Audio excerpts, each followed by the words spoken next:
লালমনিরহাট সীমান্তে খুঁটি স্থাপনের চেষ্টা, বিজিবির প্রতিবাদে পিছু হটল বিএসএফ। আমিন নিয়ে আসছেন, আমরা যেটা আমিন বলি, জমি যখন বাহির করবেন অবশ্যই কিন্তু বিজিবিকে জানায় এটা কাজ করতে হবে। এখন এইখান থেকে যদি আপনি ভিতরে করেন no problem। না, এই যে আপনাদের যে সীমান্ত এলাকা দিয়ে এই যে দেখেন আপনাদের লোকের হাতে যে খুঁটি, এই যে হাতে খুঁটি, না না সীমান্ত এলাকায় বরাবর যদি খুঁটি কাটতে হয় অবশ্যই আমাদেরকে জানাইতে হবে। এই যে জমিটা আছে এটা বাংলাদেশ, এটা ইন্ডিয়া, তো বাংলাদেশের মালিক থাকবে, ইন্ডিয়া মালিক থাকবে। যেহেতু সীমান্ত এলাকায় দেশ স্বদেশের ভিতরে কোনো কিছু করতে হলে অবশ্যই বিজিবি এবং বিএসএফ থাকবে। তাহলে আপনারা আসলেন, আপনাদের লোক আসলো, আপনারা এখানে সীমানা বাহির করতেছেন, এই যে খুঁটি আপনাদের গাড়তেছেন, অথচ বিজিবিকে ইনফরমেশন করেন নাই। হ্যাঁ সুপ্রিয় দর্শক, ঠিকই শুনেছেন। লালমনিরহাটে বিজিবি সদস্যরা বিএসএফকে আন্তর্জাতিক সীমান্ত আইন মেনে চলার আহ্বান জানিয়ে খুঁটি সরিয়ে নেওয়ার নির্দেশ দেন। এক পর্যায়ে বিজিবির করা অবস্থানের মুখে বিএসএফ সদস্যরা স্থাপন করা খুঁটি অপসারণ করে সেখান থেকে পালিয়ে যায়। লালমনিরহাটের পাটগ্রাম সীমান্তে আন্তর্জাতিক সীমান্ত আইন লঙ্ঘন করে জিরো লাইনে বাঁশের খুঁটি স্থাপনের চেষ্টা করেছে ভারতীয় সীমান্তরক্ষী বাহিনী বিএসএফ। তবে বর্ডার গার্ড বাংলাদেশ বিজিবি সদস্যদের কঠোর আপত্তি ও তাৎক্ষণিক হস্তক্ষেপে শেষ পর্যন্ত খুঁটি অপসারণ করে পিছু হটেছে বিএসএফ। বৃহস্পতিবার 21 মে 2026 সকালে উপজেলার কুসলিবাড়ি ইউনিয়নের কলসির মুখ সীমান্ত এলাকায় এই ঘটনা ঘটে। এই বিষয়ে খোঁজ নিয়ে স্থানীয় সূত্রে জানা যায়, সকালে বিএসএফের একটি দল সীমান্তের জিরো লাইনের কাছে বাঁশের খুঁটি স্থাপনের চেষ্টা চালায়। বিষয়টি স্থানীয়দের নজরে এলে তারা বিজিবিকে জানায়। পরে বিজিবির টহল দল ঘটনাস্থলে গিয়ে এর তীব্র প্রতিবাদ জানায়।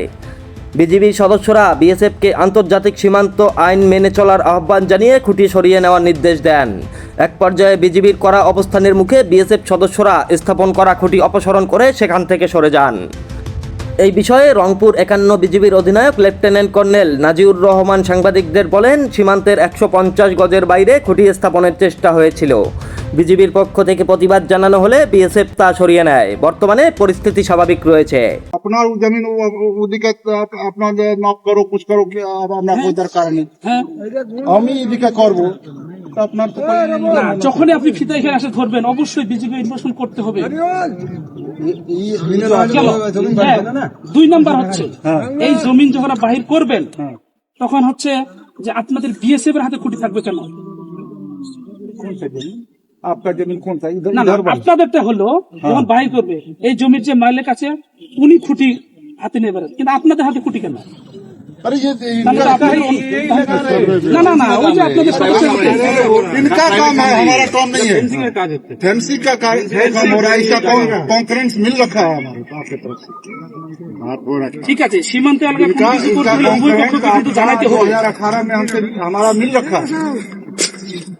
আপনাকে জানাইছে কিন্তু আমাকে তো কেউ জানে না। আমাদের বাংলাদেশের যে লোক জানালেন না, আপনারাও জানালেন না, আমাকে অবশ্যই জানানো উচিত ছিল। नहीं ये खुटी ये गाड़ेंगे, ये सिविल गाड़ेंगे, हम थोड़ा गाड़ेंगे, नहीं गाड़ेंगे। আপনাদের সদস্যের হাতে তো খুঁটি এখন আমি দেখি। अरे खुटी ले रखा है, गाड़ रहा है, ये गाड़ेगा, हम तो गाड़ में आ रहे हैं। खुटी हम क्यों गाड़ेंगे?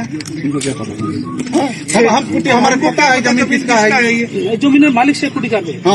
সীমান্ত এলাকায় ये मालिक আসবেন অবশ্যই सबको लेके देखो ये मालिक है, তো মালিকের হাতে তো খুঁটি নেই, মালিকের হাতে তো খুঁটি নেই, মানে তার কাটা হবে नहीं कटा वाला नहीं, दूसरा स्मार्ट वाला। যাই কিছু হবে, আমার কথা হচ্ছে যাই কিছু স্থায়ী স্থাপনা হবে, যখন আপনি একটা ব্যারিকেড দিবেন এটা স্থায়ী স্থাপনা না না না यहाँ नहीं। আমার কথা শুনে যে আপনি যদি সিঙ্গেল একটা ব্যারিকেডও দেন এই থেকে 150 গজের বাইরে আপনাদের যা ইচ্ছা তাই করেন, 150 গজের ভিতরে কোনো কিছু হবে না। नहीं होगा। अरे तो आप कर देगा, अपनी जमीन में तो এআই রাজীব, খবর, লালমনিরহাট।